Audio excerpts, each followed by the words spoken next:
বাঙালির চারটে ফল আম, জাম, কাঁঠাল আর লিচু। আর এই চারটে ফলের মধ্যে লিচুই খুব কম সময়ের জন্য বাজারে পাওয়া যায়। তাই সারা বছর এই লিচুর স্বাদ পেতে আমাদের একমাত্র উপায় হচ্ছে লিচুর ড্রিঙ্কস। আর এই লিচুর ড্রিঙ্কস তো সবারই খুব ভালো লাগে, কিন্তু সেটা আমরা প্রায়শই বাজারে কিনে খাই। তবে এই সময় যখন বাজারে এত লিচু পাওয়া যাচ্ছে, তখন সেটা বাড়িতে বানিয়ে নিলেই হয়। এর টেস্ট কেনা ড্রিঙ্কসের থেকে অনেক ভালো, আর এতে কোনো প্রিজারভেটিভও নেই।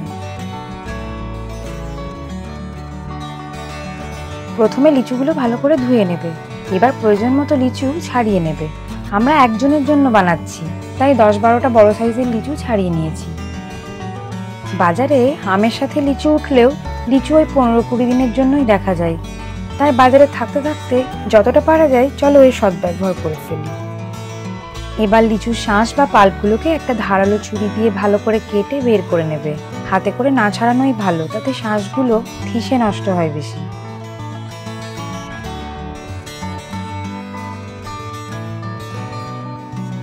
একটা ব্লেন্ডিং জারে লিচুর শাঁসগুলো দিয়ে দেবে।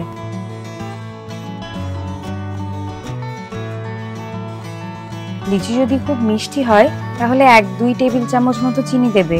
তবে যদি একটু টক ভাব থাকে তাহলে আর একটু বেশি চিনি দেবে। আর তারপর দেবে 2 চিমটে সেন্দুক নুন। যে কোনো মিষ্টি ড্রিঙ্কসে এরকম একটু নুন দিলে দেখবে ড্রিঙ্কসের টেস্ট আরও ভালো লাগবে।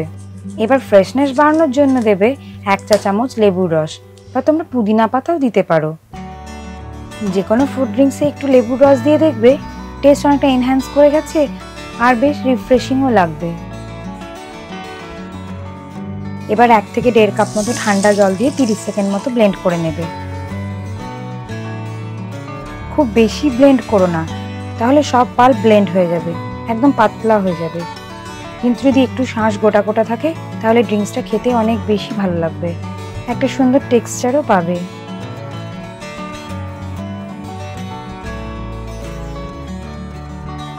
ব্লেন্ড হয়ে গেলে একটা গ্লাসে একটু আইস কিউব দিয়ে সার্ভ করো। 1 নিমেষেই তৈরি হয়ে গেল লিচু ড্রিঙ্কস। তাই লিচু শেষ হওয়ার আগেই বাড়ির সবার জন্য এবার বানিয়ে ফেলো। কেমন লাগলো কমেন্টে জানিও, আর চ্যানেলটা সাবস্ক্রাইব করে দিও। রেসিপিটা ভালো লাগলে একটা লাইক করে দিও, সবার সাথে শেয়ার করে নিও।